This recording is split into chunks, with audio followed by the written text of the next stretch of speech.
Bonjour tout le monde, Azoul Lawen. Aujourd'hui, on va donc traiter des exercices sur les oscillations amorties à 1 degré de liberté. Premier exercice, qui est un petit peu difficile, consiste en un cylindre plein homogène de masse grand M et de rayon R qui peut rouler sans glisser sur un plan horizontal, une table. Ce cylindre est relié à un bâti fixe par l'intermédiaire d'un ressort de constante de raideur K, ici, donc son centre. On soude sur la face du cylindre une mince tige homogène de masse petit m et de longueur petit l. C'est cette tige-là. À l'équilibre, la tige est verticale, donc ici c'est en pointillé, et l'axe du cylindre est en haut, c'est-à-dire que le point O' il est là. Donc ça commence à rouler, et quand le cylindre roule, la tige elle s'incline. On vous demande donc de déterminer l'énergie cinétique, l'énergie potentielle, l'allongement du ressort à l'équilibre, ainsi que la condition d'oscillation, s'il y en a une. On vous demande aussi de déterminer la fonction de dissipation et finalement d'écrire l'équation différentielle du mouvement en fonction de θ et préciser les valeurs de delta et oméga 0. On vous dit de déterminer la valeur de alpha qui permet d'avoir des oscillations. Donc c'est un problème. Les questions classiques. Alors pour l'énergie cinétique, c'est l'énergie cinétique de la tige plus l'énergie cinétique du cylindre. Mais le plus embêtant ici, c'est la tige. Donc pour la tige, on va déterminer la position du centre de masse à un instant t quelconque. Donc le centre de masse se trouve au milieu de la tige, c'est-à-dire quelque part ici. Donc quand le cylindre roule, le point O vient en O'. Donc c'est déjà le centre de masse ici, il s'est déplacé de Rθ. O', c'est Rθ. Plus cette distance-là, qui est L sur 2 sinus θ. Parce que le centre de masse se trouve au milieu de la tige. Sur l'axe des Y, par contre, donc si le milieu de la tige est ici, vous projetez, vous aurez directement L sur 2 cosinus θ.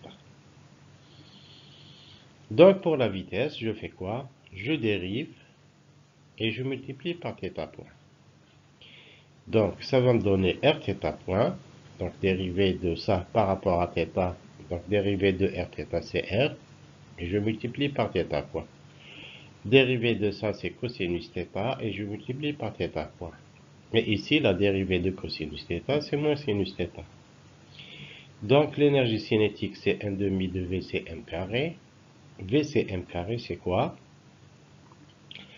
C'est donc Vx carré plus Vy carré, c'est-à-dire que ici ça va me donner L carré R carré θ point carré plus L carré sur 4 cosinus carré θ point carré, donc ce terme là, plus le double produit.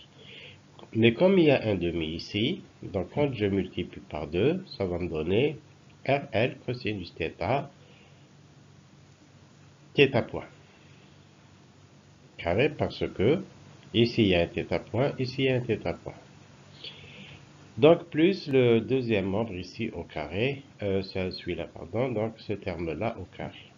Donc c'est Vx carré plus Vy carré. Alors vous constatez que ici vous avez L carré sur 4 θ point carré, sinus carré θ, et ici vous avez le même, donc L carré sur 4 θ point carré cosinus carré. Donc quand vous mettez un facteur, il va vous rester sinus carré plus cosinus carré, c'est 1. Donc vous aurez en dernier, c'est-à-dire que vous aurez ces deux termes-là qui vont vous donner un seul terme. Donc,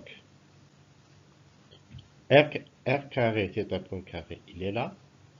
Ces deux-là vont vous donner simplement L carré sur 4θ point carré.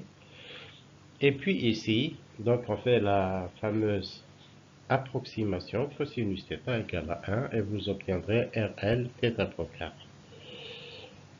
Et ça c'est R plus L sur 2 le tout au carré. Donc vous pouvez le vérifier.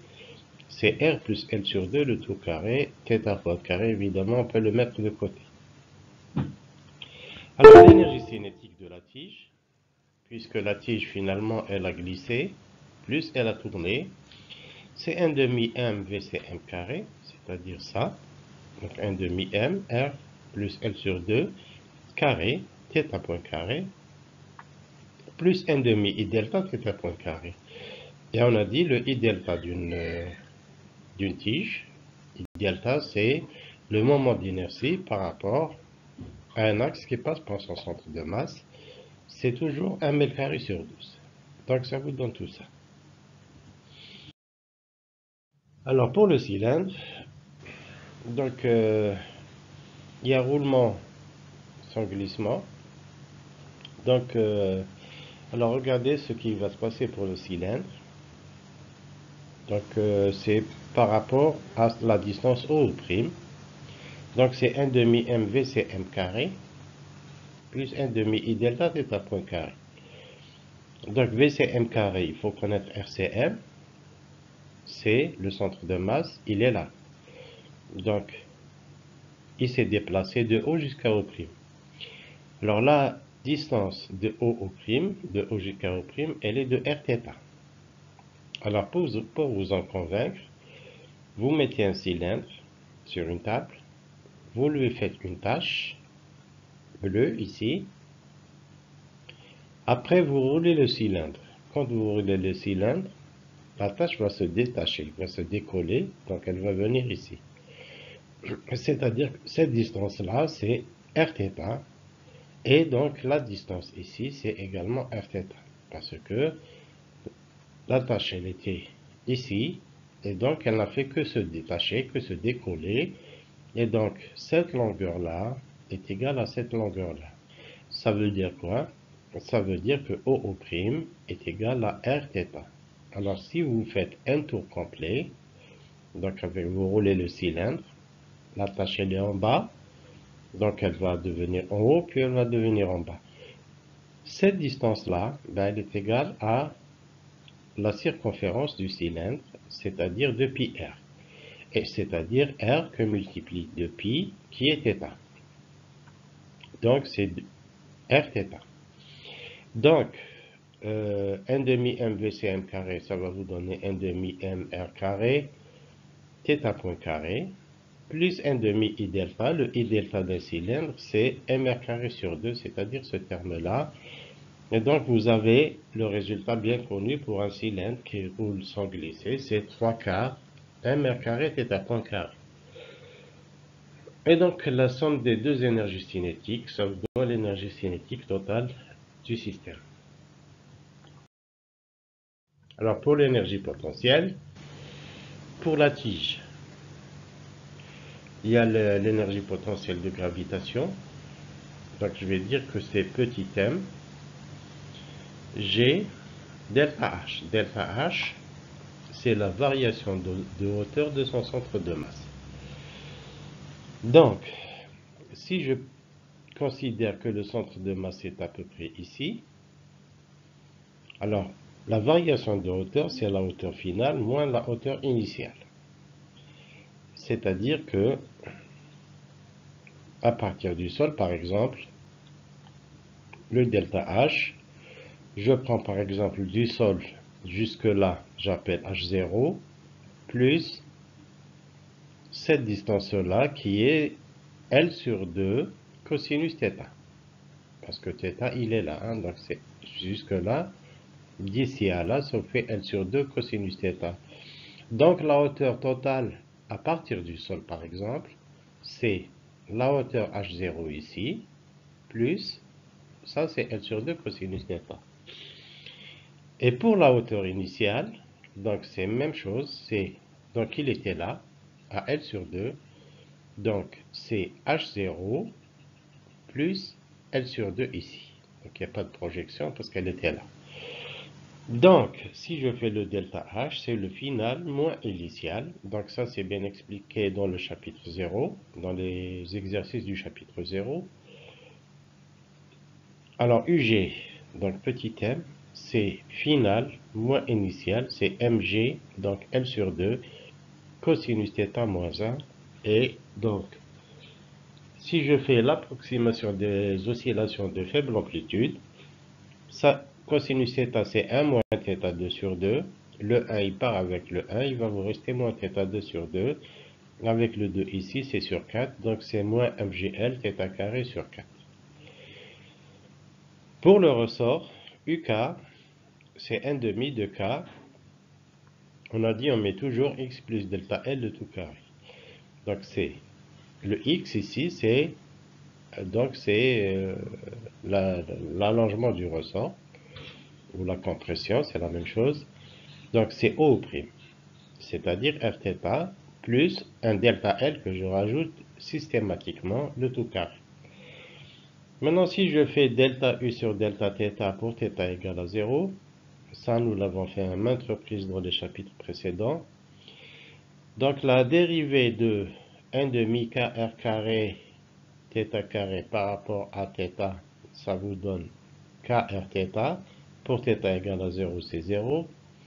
La dérivée de 1 demi de k delta L carré, c'est une constante, c'est 0. Il reste le double produit. Donc ici, vous aurez 2 r θ delta L avec l'1 demi. Il vous restera k r θ delta L. Et quand vous dérivez, vous allez trouver ça. Et pour l'énergie potentielle de gravitation, parce qu'il faut l'ajouter, donc je dérive une fois, ça va me donner moins mgl θ sur 2, et pour θ égale 0, c'est 0. Donc en définitive, il reste ici que ce terme-là qui est égal à 0. Donc je déduis forcément que delta L est égal à 0, c'est-à-dire que il n'y a pas d'allongement à l'équilibre. Bien. Donc finalement, si delta L est égal à 0, ça veut dire c'est tant mieux. Donc il me restera ici 1 demi k r carré θ carré, c'est ce terme-là. Moins celui-là, c'est-à-dire donc plus mgl cosinus θ. Donc ça c'est plus, hein. Donc c'est 1 demi kr carré moins 1 demi mgl le tout θ carré. Donc ici c'est un signe plus, hein. Alors la condition d'oscillation, c'est que ce terme-là doit être positif, l'énergie potentielle doit être positive, donc il faudrait que kr carré moins 1 demi mgl soit positif. Ou bien, vous calculez la deuxième dérivée, donc la deuxième dérivée c'est celle-là, et elle doit être positive. Pour la fonction de dissipation, c'est 1 demi, donc le ressort il est là. Alors, est-ce que vous faites directement l'approximation des petits angles? À ce moment-là, vous allez dire simplement que, donc c'est, il était là, l'amortisseur. Donc c'est Rθ, il s'est comprimé, il a bougé de Rθ, plus cette distance-là, c'est Lθ. Et donc, quand vous dérivez, c'est Rθ point, et ici c'est Lθ point. Donc c'est 1 demi alpha. Rθ point plus Lθ point, c'est 1 demi de alpha, le tout au carré, donc c'est 1 demi de alpha, R plus L carré, θ point carré. Ou bien, vous pouvez directement, puisque l'amortisseur est ici, vous pouvez directement travailler avec les composantes, hein. Donc c'est 1 demi de alpha, V du point M carré, et le point M carré, donc vous allez trouver R plus L carré, θ point carré. Donc l'équation différentielle se mettrait sous cette forme-là, avec delta, donc c'est toute cette quantité, et oméga 0 carré, c'est celle-là. Donc vous voyez, on retrouve ici la condition d'oscillation. C'est-à-dire que, puisque oméga 0 carré est positif, donc ce terme-là doit être positif, sachant que tout ça c'est positif. Pour avoir des oscillations, il faut simplement que delta soit inférieur à oméga 0, c'est-à-dire ce terme-là doit être inférieur à ce terme-là. On me dit que la période est réduite de 80% en 10 secondes, en 10 périodes. Ça veut dire que J-IC10, c'est réduit de 80%, ça veut simplement dire que le deuxième, le X max J, est égal à 0,2, puisque ce qui reste c'est 20%. Donc ce qui m'intéresse, c'est ce qui reste, c'est 20%, c'est-à-dire 0,2, est égal à delta T. Donc on vous dit que T est égal à 2π. Alors c'est ça qui a l'ambiguïté, c'est que on vous dit que oméga 0 est très faible devant delta, donc ça vous donne que ça c'est que delta est très faible devant oméga 0, donc ça veut simplement dire que la pseudo-période qui est celle-là, on peut l'assimiler à ça. Donc, et ça on peut le calculer. Donc si vous calculez T ici, vous pouvez calculer le coefficient de frottement. Donc à partir de delta, voilà. Et donc vous avez tout ce qu'il faut, donc le décrément logarithmique, et ainsi de suite. Donc le alpha, donc vérifier les calculs, c'est 90,478 newtons/seconde par mètre. Alors pour l'équation du mouvement, elle est de la forme, donc x de t est égal à grand X et puissance moins delta t cosinus oméga t plus phi. Donc vous avez les deux conditions initiales sur à t égale à 0 sur x et sur la vitesse. Donc vous pouvez déterminer les deux constantes x et phi. Un exercice encore qui contient des cylindres qui roulent.